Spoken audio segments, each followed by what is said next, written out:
हमारे यहाँ के लोकसभा के प्रत्याशी पूर्व में यहीं से सांसद रहे भाई नवीन जिंदल जी अपने लोकसभा चुनाव के जो संयोजक हैं, थानेसर से विधायक हैं, वर्तमान में हरियाणा सरकार में मंत्री हैं श्री सुभाष सुधा जी,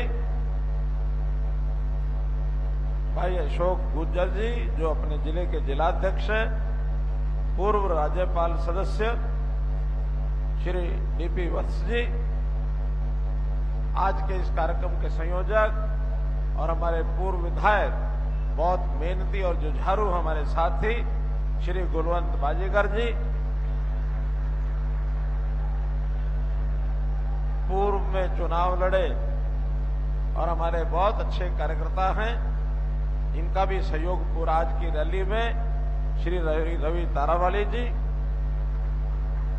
सरदार हरपाल सिंह जी चीका जो इस इलाके के बहुत पुराने कार्यकर्ता हैं।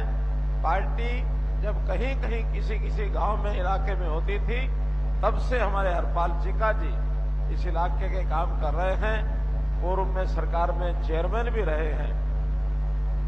बहुत हमारे बचपन में काम करते हुए जब साथ घूमते थे जसवंत पठानिया जी, और ये हमारे कर्मठ कार्यकर्ता हैं। अभी चेयरमैन हैफेड अभी कैथल में आप रहते हैं और बहुत कर्मठ एक कार्यकर्ता हैं श्री कैलाश भगत जी, श्री नरेंद्र डावला जी विस्तारक हैं। बहुत नाम लिखे हैं मित्रों, लेकिन समय बहुत हो गया है। जैसा हम देख रहे हैं गर्मी का ये मौसम है, इधर मौसम की गर्मी, उधर चुनाव की गर्मी, और इस दोनों गर्मी में जब उत्साह होता है, जब हमारा जोश होता है, तो इस उत्साहवर्धन के साथ हम आगे बढ़ने का अपना संकल्प पूरा करते हैं। मित्रों मेरे परिचय में अपने साथी एक कभी तो मुख्यमंत्री कह रहे थे, कभी पूर्व मुख्यमंत्री कह रहे थे, उलझे हुए से हैं, लेकिन मैं आपको ऐसा आह्वान करता हूं भाइयों, अब मैं कभी मुख्यमंत्री था, आज ना मैं मुख्यमंत्री हूं, ना मुझे पूर्व मुख्यमंत्री माने, बल्कि मैं तो आपका अपना मनोहर लाल, आपका भाई मनोहर लाल आपके बीच में आया हूं। भाइयों बहनों, 9.5 साल तक मैंने हरियाणा सरकार के माध्यम से आपकी सेवा की। अभी अपने पूर्व विधायक गुलवंत बाजीगर जी कह रहे थे कि जितने आपके समय में काम हुए शायद इस इलाके में पहले कभी किसी कार्यकाल में काम हुए होंगे।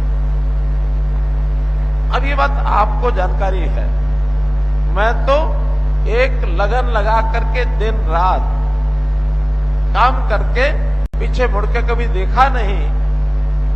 मुझे क्या करना क्या नहीं करना पूरे एकदम स्पष्टता से, एकदम साफ तौर पर मुझे लगता था कि जो इलाका हरियाणा का पिछड़ा है उसे मुझे काम करना है। पूर्व की सरकारें अपना अपना इलाका बांध लेती थी कि ये हमारे लिए हरियाणा है, जहां से वो चुनाव के लड़के आते थे वही उनके लिए हरियाणा हो जाता था।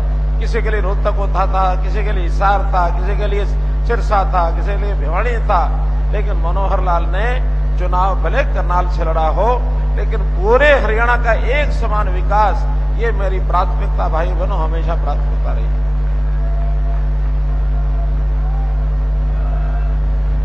इसलिए मित्रों, आपका जो प्यार 9.5 साल मिला है, मैं चाहता हूं कि उसका ऋण उतारा जाओ।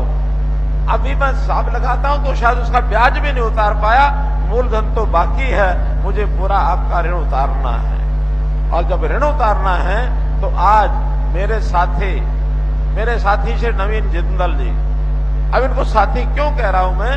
साथी इसलिए कह रहा हूं कि जैसे यहां से ये लोकसभा का कुरुक्षेत्र से चुनाव लड़ रहे हैं, इसी प्रकार करनाल जो 7 की सीट है उससे चुनाव लड़ने के लिए मोदी जी ने मुझे भी कैंडिडेट बनाया है। इसलिए भाइयों बहनों, हम साथ साथ कंधे से कंधा मिला करके आप लोग जब पार्लियामेंट में भेजेंगे तो इस इलाके की आवाज तो उठाएंगे ही, और इस इलाके में विकास के लिए जितना ज्यादा से ज्यादा काम है वो करवाने के लिए पार्लियामेंट सब लेकर के आएंगे। मैं आपको ये पूरा विश्वास दिलाता हूं भाई बहनों। मित्रों, पिछले 2-3 दिन से मैं जो घूम रहा हूं, क्योंकि लगातार विधानसभा में जाना हो रहा है, अपनी लोकसभा में भी घूम रहा हूं, 3-4 दिन से ये मान के चलो कि हरियाणा का एक वातावरण ऐसा बन गया है कि अब हरियाणा की हर लोकसभा सीट ये भारतीय जनता पार्टी को मिलने वाली है। 4 जून को 10 के 10 कमल लोकसभा के और एक करनाल विधानसभा का 11 के 11 कमल मित्रों हम मोदी जी की झोली में डालने वाले हैं। मित्रों, ये निश्चित हो चुका है। 4 चरण चुनाव के हो चुके हैं, अभी हमारा 6ठे चरण में है, 7 में से 4 हो गए, अर्थात आधा चुनाव हमारा बीत चुका है। और इस आधा चुनाव बीतने के बाद मैं विश्वास करता हूं कि देश में मोदी जी की सरकार बनना तो निश्चित है ही है, कोई उसको रोक नहीं सकता।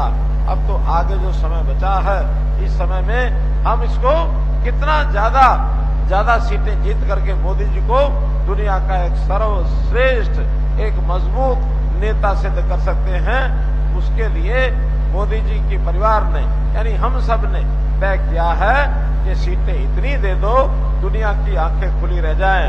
और इस बार कितनी? इस बार 400 पार सीटें हमको भाइयों करना है। मैं तो इतना ही बता सकता हूं कि क्यों करना है। आखिर मोदी जी के लिए हम कह सकते हैं जितने काम उन्होंने किए हैं, और जब कांग्रेस वाले भी सुनते हैं बौखलाहट हो जाती है उनको। उन्होंने जो काम 55-60 साल में नहीं किए, मोदी जी ने 10 साल में पूरे कर दिए हैं। मित्रों, जब भी कभी कहा जाता है कि गरीब को मकान मिलना चाहिए, जब मकान को देखते हैं तो परेशान हो जाते हैं कांग्रेस के लोग। अंदर किसी के घर में चले जाएं, अगला चाय पूछता है तो ये परेशान हो जाते हैं। वहां बिजली का लट्टू देखते हैं तो ये परेशान हो जाते हैं। वहां गैस का सिलेंडर देखते हैं तो ये परेशान हो जाते हैं। वहां बना हुआ अच्छा इज्जत घर, शौचालय देखते हैं तब ये परेशान हो जाते हैं। और तो और परिवार के सब लोगों के लिए जब 5 लाख की बीमे की बात बताई जाती है, तब कांग्रेस वाले एकदम परेशान हो जाते हैं। अगर गरीब की जरूरत की सब चीजें मोदी जी ने उपलब्ध करा दी, आज इनको कुछ भी और बोलने के लिए कोई बात नहीं है। और बात तब तो बहुत ही एक विशेष प्रकार की परेशानी हो जाती है कि जब बाहर निकलते हैं और निकलते हुए हमारा जो नागरिक है, गरीब व्यक्ति है, दरवाजे पर कह देता है, अच्छा जी राम राम जी कहते ही कांग्रेस वालों के बहुत सांप लौट जाते हैं इनके कलेजे पर। मित्रों, ये सारे विषय आज देश में बहुत ही इस प्रकार के आगे बढ़ रहे हैं, लेकिन कांग्रेस हार के कारण से बौखला गई है। और उस बौखलाहट में बदनामी किस किस ढंग से करते हैं। कभी वो धर्म के नाम पर बदनाम करते हैं, कभी संविधान के नाम पर बदनाम करते हैं, और कभी कहेंगे कि ये जो है संविधान को बदल देंगे अगर ये आएंगे, तो इस नाते से सेनाओं को लेकर के इन्होंने हमको बदनाम किया। 370 के बारे में जब उन्होंने चर्चा की तो ये कहते थे कि खून की नदियां बह जाएंगी, ये कहते थे सिविल वार हो जाएगी। लेकिन एक दिन ऐसा सुबह सुबह मोदी जी ने, अमित शाह जी ने जो 370 का बीज उन्होंने बो रखा था जम्मू कश्मीर में, ऐसे निकाल के फेंक दिया जैसे मक्खन में से बाल निकाला जाता। एकदम 370 खत्म कर दी, जम्मू कश्मीर भी इस देश का अभिन्न अंग बन गया। किसी को खरोंच आई भाइयों? किसी को खरोंच आई क्या? किसी को भी तकलीफ हुई? 500 साल पुराना राम जन्म का ये विवाद सुप्रीम कोर्ट से हल करा दिया, किसी को खरोंच आई क्या? नहीं आई। इसमें से ताकत पता लगती है मोदी जी की कि देश की पुरानी से पुरानी समस्याओं को हल करने के लिए मोदी जी ने 10 साल जो विचार सामने रखा मजबूती से रखा, दुनिया में अपना स्थान बना लिया। लेकिन भाइयों बहनों, मैंने जैसे कहा कि कांग्रेस के लोग ये बहकाने के लिए आगे आएंगे और आकर के तरह तरह की बातें करेंगे, और तरह तरह की बातों में करने के लिए धोखा, छलावा, झूठ का पुलिंदा इनका घोषणा पत्र, कहेंगे अब ये मुफ्त देंगे, वो मुफ्त देंगे। मोदी जी कहते हैं कि मैं कमा के खाना सिखाऊंगा, चाहे हमारा बेरोजगार युवक है उसको हुनर सिखाएंगे, उसको कोई ना कोई स्किलिंग का कोर्स कराएंगे ताकि व्यक्ति अपना कोई धंधा कर सके, काम कर सके, कम से कम 1-2 लाख रुपया साल का कमा सके। हमारी महिलाएं सेल्फ हेल्प ग्रुप के माध्यम से, कभी लखपति दीदी की बात कही उन्होंने, कभी ड्रोन दीदी की बात कही कि इनको बाजार उपलब्ध कराएंगे, जो अपना सामान बनाएंगे उस सामान को बेच करके अपनी कमाई कर सके, अपने परिवार को पालने में सहयोगी हो सके। और दूसरी तरफ ये जो घोषणा पत्र नाम से जो झूठ का पुलिंदा लेकर के आए हैं कि हम मुफ्त में ये चीज देंगे, मुफ्त में वो चीज देंगे, मैं आपसे जानना चाहता हूं मित्रों, हम कमा के खाएं या मुफ्त का खाएं, कौन सी बात आपके माथे को ऊंचा करती है मित्रों? बोलो, कमा के खाना ठीक है या मुफ्त के खाना? कमा के खाना ठीक है। कोई आदमी मुफ्त का खाना नहीं चाहता। हमारे यहां तो गांव में अगर झगड़ा हो जाए दो आदमियों में तो बहस बहस में मालूम है क्या कहते हैं? वो कहते हैं, अरे जा जा, कोई तेरे बाप का दिया थोड़े खाता हूं, अपना कमा के खाता हूं। ये कहते हैं कि नहीं कहते? कहते हैं नहीं? बोलो, कहते कि नहीं? कहते हैं। व्यक्ति स्वाभिमानी होता है, वो मुफ्त का नहीं खाना चाहता, वो कमा के खाना चाहता है। मोदी जी हर परिवार को, हर व्यक्ति को अपने पैरों पर खड़ा करना चाहते हैं। जब हर व्यक्ति और हर परिवार ये पैरों पर खड़ा हो जाएगा तो मित्र हर गांव, हर जिला और हमारा प्रदेश ये अपने पैरों पर खड़ा हो जाएगा। और ये गरीबी की दूर करते हैं, बात करते हैं गरीबी दूर करेंगे। मोदी जी ने 10 साल में 20 करोड़ लोगों को अपनी गरीबी रेखा से बाहर निकाल दिया, जबकि इनकी दादी इनकी वो 1970 में कहती थी क्या, गरीबी हटाओ गरीबी भगाओ। इस नारे पर उन्होंने सरकार बनाई थी। आज तक गरीबी, ये भी 25-30 साल उसके बाद, 70 के बाद भी कम से कम 30 साल राज किया, ये गरीबी दूर नहीं कर सके।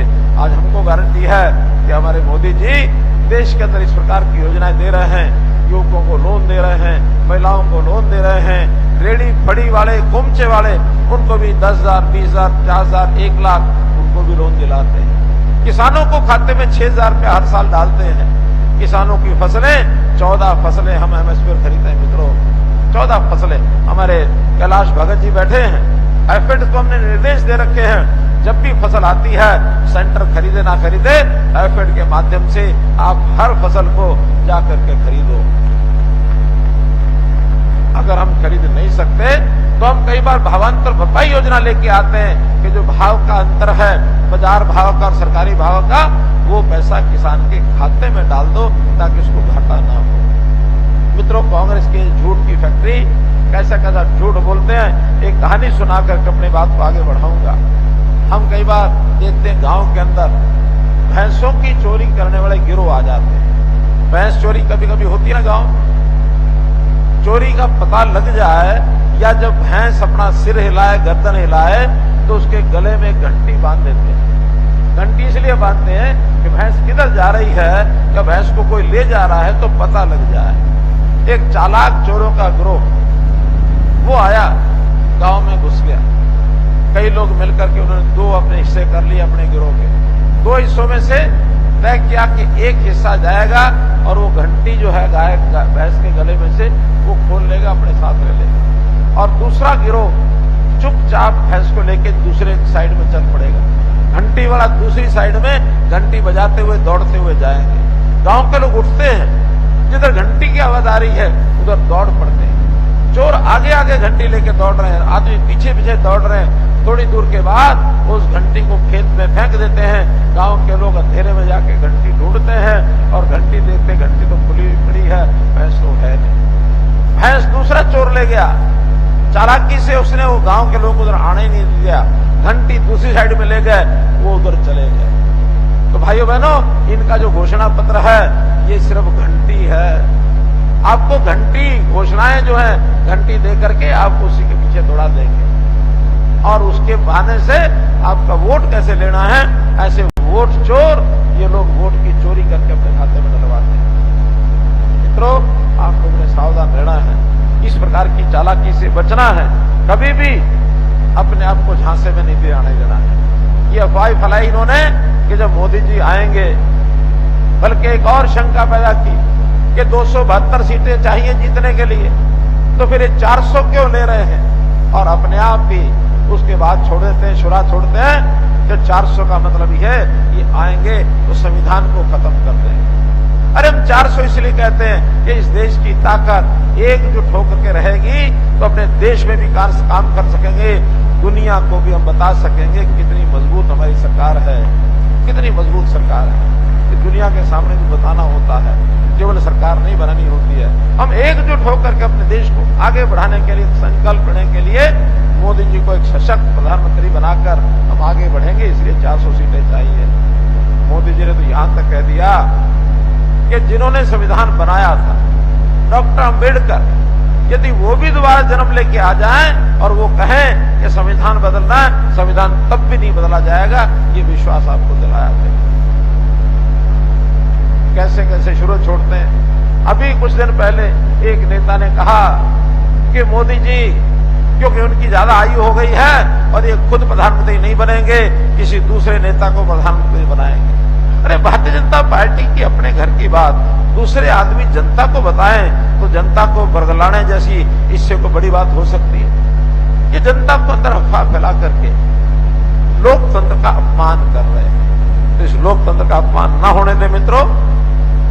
एक बात और, कुछ लोग, अब जनतंत्र है, विचार अलग अलग हो सकते हैं, पार्टियां अलग अलग हो सकती हैं, उनके कार्यक्रम अलग हो सकते हैं, चुनाव अलग लड़े, कोई जीते कोई हारे, अलग बात है। लेकिन कुछ लोग इस इलाके में वो विरोध करने का तरीका जबरदस्ती, खिलाफत करने का तरीका आमने सामने का झगड़े और विरोध का तरीका गाली गलौज पर उतर के आना, मित्रों ये लोकतंत्र में कभी भी अच्छा नहीं होता है। लोकतंत्र का ये अपमान है।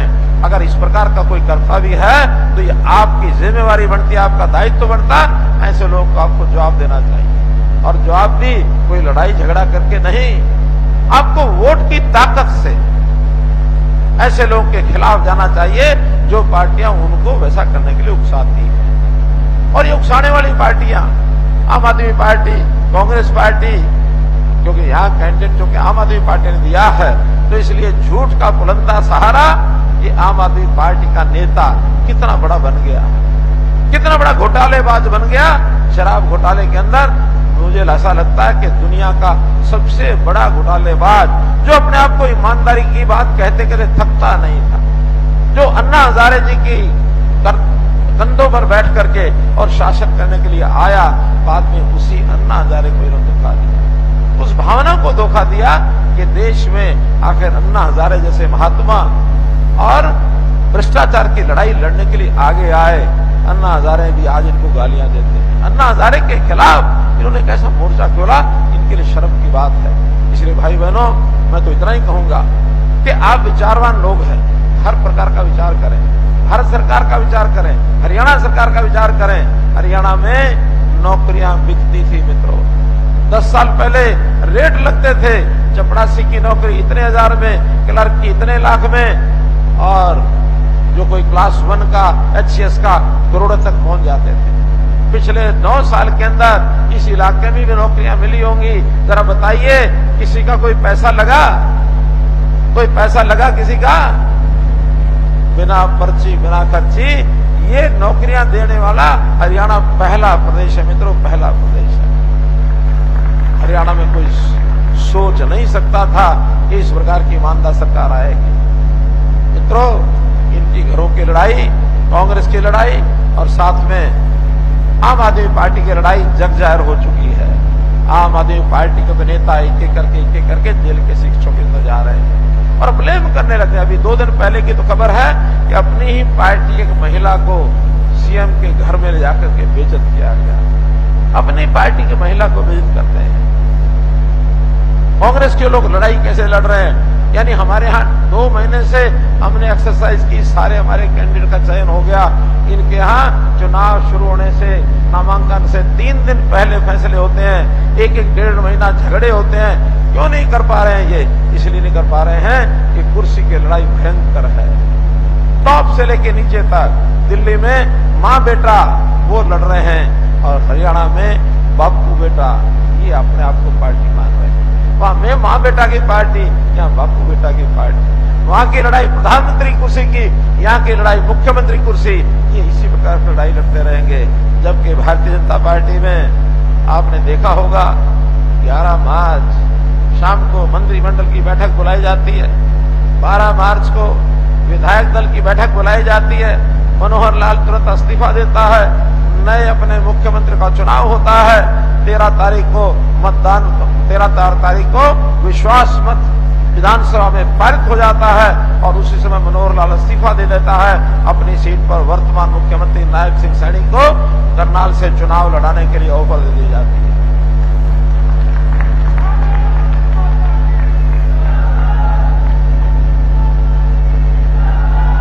मित्रों, कांग्रेस में कभी ऐसा संभव है क्या? कांग्रेस में संभव है क्या? कुर्सी पर बैठ जाएंगे, छोड़ेंगे नहीं, बहाना भी करेंगे, मैं तो छोड़ना चाहता हूं, कुर्सी मुझे नहीं छोड़ती है। कुर्सी के साथ अपने आप को फेविकोल लगा के चिपका लेते हैं और कोई धक्के मार के निकाल भी दे उस कुर्सी से, तो फिर इनके कुर्सी पर बैठने वाले, एक ही कुर्सी पर बैठने वाले दर्जनों लोग हो जाते हैं। ये फैसला नहीं कर सकते किसको बैठाएंगे। कभी कभी तो कुर्सी को उठा लेंगे, चारों टांग, 4 आदमी 4 ग्रुप पकड़ के खींचने लग जाएंगे, कुर्सी को तोड़ देंगे, किसी को देंगे नहीं। ये कांग्रेस का इतिहास है, ये कांग्रेस का इतिहास है। तो मित्रों, हम तो आपको सजग करने के लिए आए हैं और इसलिए एक मौका आया है। 5 साल के बाद हर 5 साल बाद आता है। अब लोकसभा का है, फिर विधानसभा का आएगा। तो इस लोकसभा के चुनाव में 25 मई को आपने ध्यान रखना है कि आपने अपने यहाँ के प्रत्याशी, और प्रत्याशी के बारे में एक और बात कहूंगा, सेवा भावी, समाज की सेवा करने वाले, केवल यही नहीं, पूरे परिवार के लोग, पूरा परिवार इनका सेवा भावी। तो नवीन जिंदल जी के नाम से कमल के निशान पर ज्यादा से ज्यादा मुहर लगा करके और आप अपनी जिम्मेवारी पूरी करें और 4 जून को भारतीय जनता पार्टी के पक्ष में उस क्षेत्र समेत 10 की 10 लोकसभा सीटें भारतीय जनता पार्टी जीते, करनाल की विधानसभा सीट जीते। तो उसी में से एक जो विषय जनता में चल पड़ा है, क्या 25 मई कांग्रेस 25 मई गई, 25 मई कांग्रेस गई, 4 जून आई भाजपा जनता को भाई, 4 जून आई भाजपा जनता को भाई। तो मित्रों, इस दायित्व को आप करिए। आज हरियाणा प्रदेश की सभी 90 के 90 विधानसभा सीटों का अभियान, जो रैलियां चल रही हैं, वो संपन्न हो जाएंगी।